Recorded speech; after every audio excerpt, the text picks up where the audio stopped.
پورا کیجیے۔ آئیے حضرات محترم منقبت کے چند اشعار ملاحظہ فرمائے۔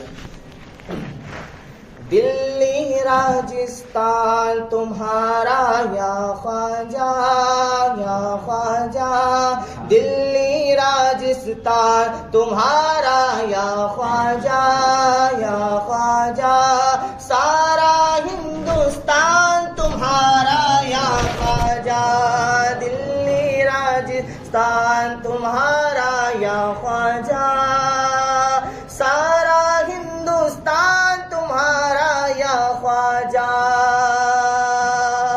اور ہند میں 90 لاکھ کو کلمہ پڑھوایا، ہند میں 90 لاکھ کو کلمہ پڑھوایا، ارے ہم پر ہے احسان تمہارا یا خواجہ، ہم پر ہے احسان تمہارا یا خواجہ۔ اور آپ جانتے ہیں کہ ہندوستان کی سرزمین پر اسلام آیا، ایمان کی جو دولت ملی ہے یہ اتنی آسانی سے نہیں آئی۔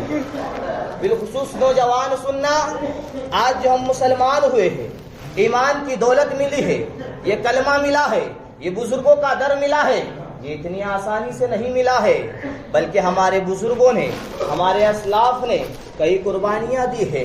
آپ جانتے ہیں ہند کے شہنشاہ غریب نواز جب ہندوستان کی سرزمین پر آئے، کون غریب نواز؟ جن کی ولادت 530 ہجری میں ہوئی اور رجب کی 6 تاریخ کو آپ کا وصال ہوا۔ آپ کی والدہ فرماتی ہے جب میرا معین الدین پیدا ہوا، جب میرا معین الدین میرے شکم میں آیا تو مجھے اچھے اچھے خواب آنے لگے، اور جب معین الدین تشریف لایا، دنیا میں آ چکا، تو میرا گھر اللہ تبارک و تعالیٰ نے نور ہی نور سے بھر دیا گیا۔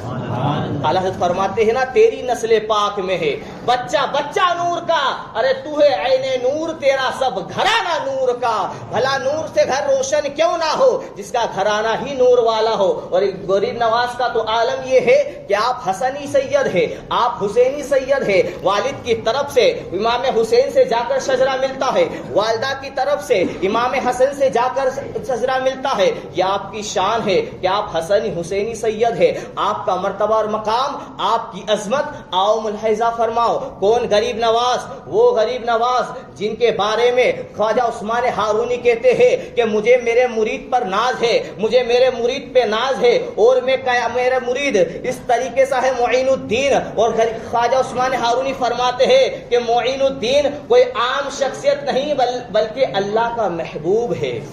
یہ کون کہہ رہے؟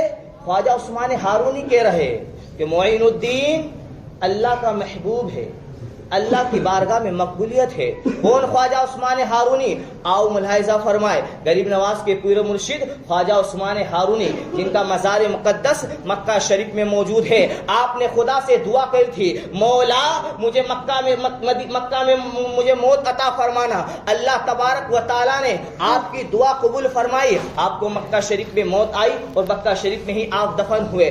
آؤ خواجہ عثمان ہارونی۔ کون خواجہ عثمان ہارونی؟ جو رات بھر عبادت ریاضت کرتے، رات بھر میں پورا قرآن کی تلاوت کر کے آپ سویا کرتے تھے۔ حضرات محترم یہی تک محدود نہیں، غریب نواز کے پیر مرشد کی شان اور عظمت یہ ہے، آؤ ملاحظہ فرماؤ، کتابوں میں آتا ہے، علماء فرماتے ہیں خواجہ عثمان ہارون کی شان یہ تھی، مرتبہ اور مقام یہ تھا، آپ عبادت کرتے تھے، خدا کی ریاضت کرتے تھے، نمازیں پڑھتے تھے، غیب سے آواز آئی اے عثمان مانگ، کیا مانگتا ہے؟ خواجہ عثمان ہارونی خدا کی بارگاہ میں عرض کرتے ہیں مولا میں تجھ سے تجھی کو مانگتا ہوں، میرے مولا میں تجھ سے تجھی کو مانگتا ہوں۔ غیب سے آواز آتی ہے اے عثمان جا تجھے ہم نے ہمارا جمال دے دیا، جا ہم نے تجھے بخش دیا، اور مانگ، اور کیا مانگتا ہے؟ غیب سے پھر آواز آئی مانگ عثمان ہارون، اور کیا مانگتا ہے؟ تجھے دیا جائے گا، تیری ہر دعا قبول کی جائے گی۔ خواجہ عثمان ہارونی ہم گناہگاروں کے لیے، ہم سیاہ کاروں کے لیے دعا کرتے ہیں مولا تیرے پیارے حبیب کی پیاری امت کو بخش دے۔ غیب سے آواز آتی ہے اے عثمان ہارون تمہاری دعا کے صدقے 30,000 گناہگاروں کو بخش دیا گیا ہے۔ یہ کس کی دعاؤں کے صدقے؟ میرے نبی نہیں، ابھی نبی کے غلاموں کے غلاموں کے غلاموں کے 12ویں نسل خواجہ عثمان ہارونی کی بات کر رہا ہوں۔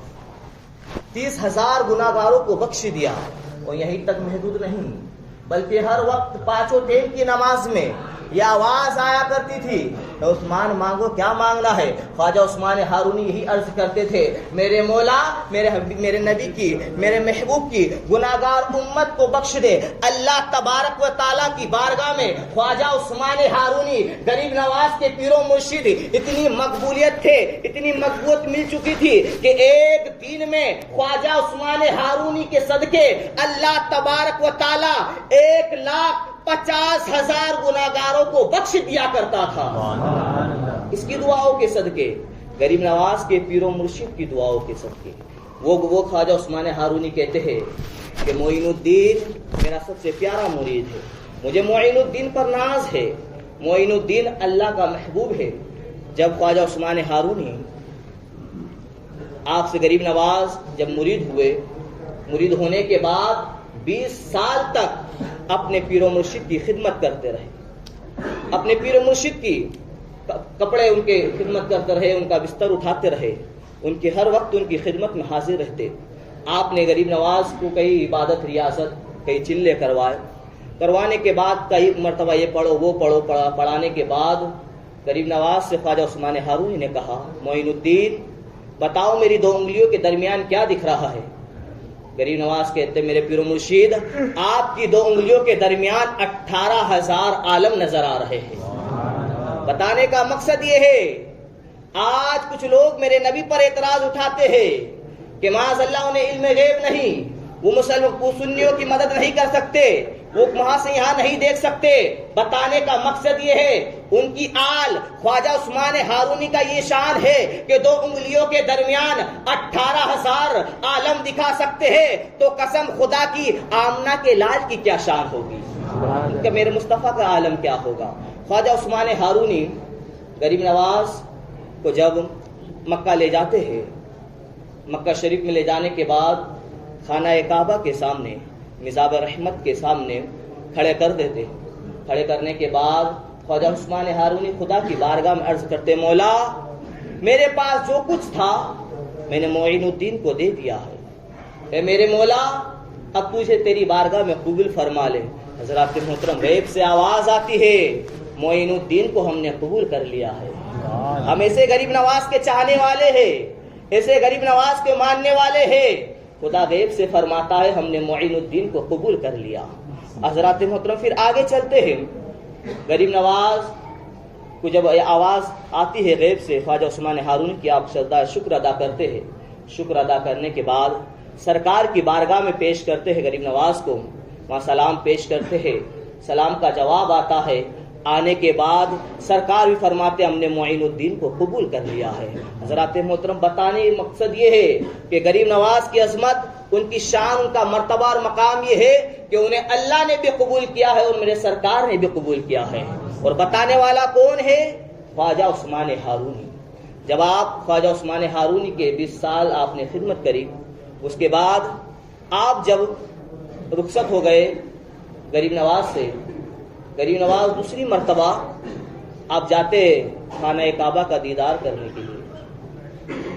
خانہ کعبہ کا جب دیدار کرنے کے لیے گئے، آپ نے رات بھر عبادت کری، خدا کی عبادت کری، ریاضت کری، مشاہدے کیے۔ آپ رات بھر عبادت میں لگتے، قرآن کی تلاوت کرتے۔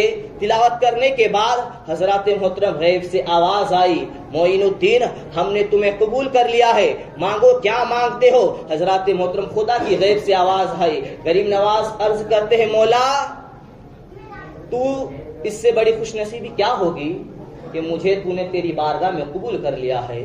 پھر غیب سے آواز آتی ہے، چشتیوں اپنے مقدر پر قربان جاؤ، غریب نواز کے چاہنے والوں اپنی قسمت پر قربان جاؤ، بابا کمال کا صدقہ کھانے والوں اپنی قسمت پر قربان جاؤ۔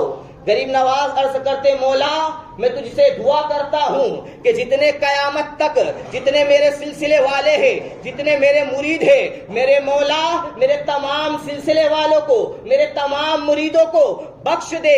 غیب سے آواز آتی ہے معین الدین جاؤ تمہاری یہ دعا قبول کی جاتی ہے، جتنے بھی تمہارے سلسلے کے ہوں گے، جتنے بھی تمہارے مرید ہوں گے، سب کو بخش دیا جائے گا۔ یہ غیب سے خدا فرما رہا ہے معین الدین تمہاری دعا قبول فرما لیے۔ الحمدللہ اللہ کا لاکھ لاکھ شکر ہے، ہم اولیاء اکرام کے ماننے والے ہیں، اولیاء اکرام کے چاہنے والے ہیں، اولیاء اکرام کا صدقہ کھانے والے ہیں، اور غریب نواز کا صدقہ تو ہمیں ایسا ملا ہے کہ اللہ تبارک و تعالیٰ نے ہمیں بابا کمال عطا فرما دیے، اور وہ بھی چشتی عطا فرمائے۔ ہمیں چشتیوں سے ہمارا سلسلے سے ہمارا بہت تعلق، بہت مضبوط تعلق ہے۔